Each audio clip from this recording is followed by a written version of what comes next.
Hello, happy hippos. The story that I'm going to read today is part 1 of a book.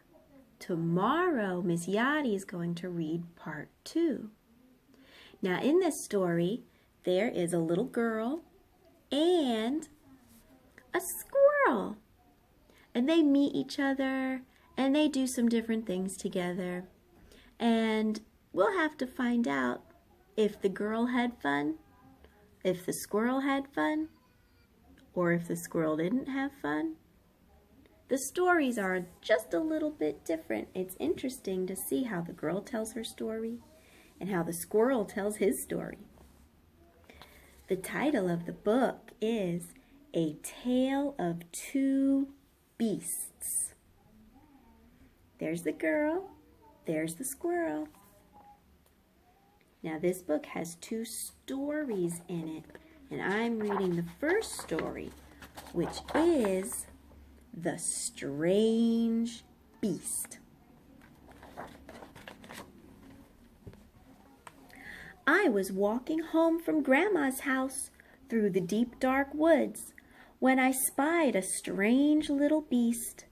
He was stuck up a tree and whining sadly. Beep, beep, beep.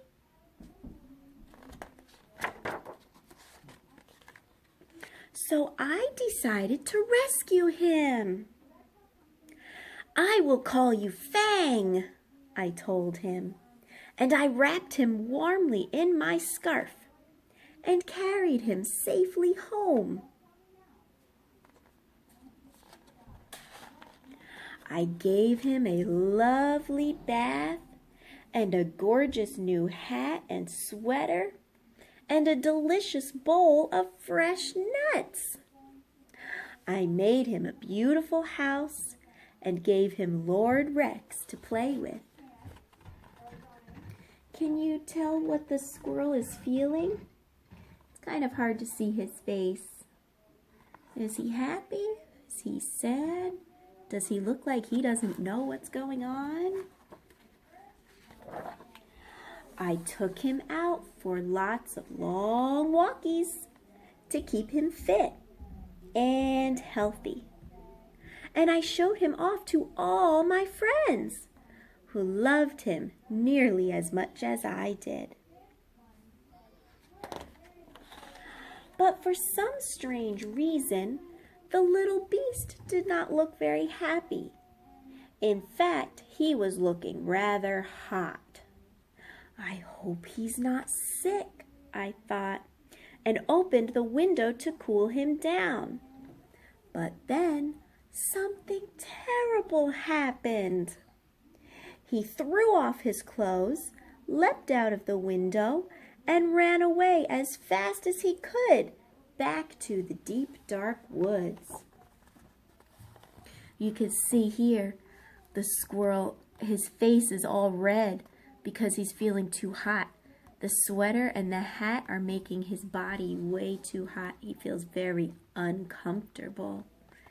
And do you think he would jump out of a window and run away if he was having a good time? Or if he wanted to go home to the woods? I think he just wanted to go home. I wanted to go look for him, but Mama had other plans. Dinner time, bath time, bedtime. I couldn't sleep. I missed the little beast and wondered if I would ever see him again. But then a small furry shadow appeared at the foot of my bed.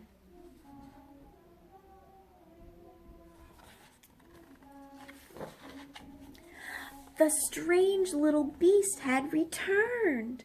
He seemed quite pleased to see me, and I began to think that maybe, just maybe, he wasn't that strange after all.